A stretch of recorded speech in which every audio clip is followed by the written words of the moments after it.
Hi there everyone, this is Penelope. This is a short video on how to obtain my math lab and the e-text that we use in DE4102.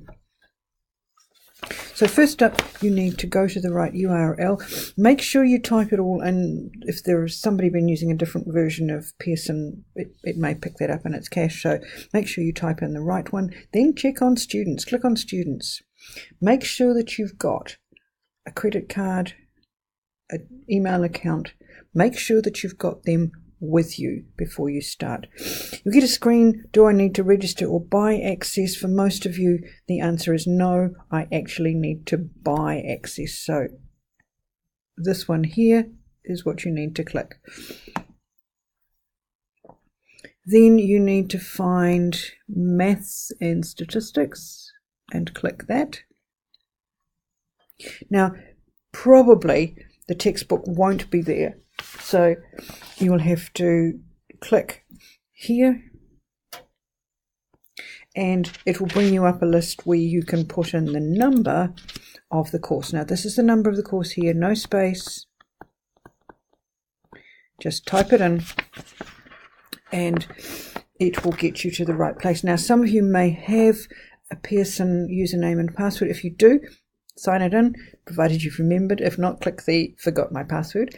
Otherwise, if you don't have one, then you need to create an account and fill in all the details.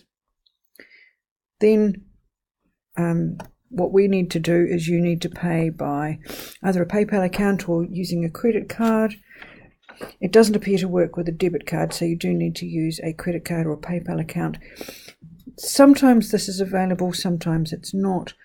Otherwise, pay for it, click, you're done, and then you go to My Courses, which means then you can see the DE4102 Engineering Maths 1. Once you've done that, you can go back anytime you have an internet connection. Just go to the website, select sign in this time rather than register, username that you chose before, password that you chose before, and hit sign in. Click on the course and you're ready to start work. This will be where you do some exercises. There will be quizzes there, and once a week there'll be your tests. If you were able to get temporary access, then go back in, sign it in and click upgrade, so that then you'll have to pay for it.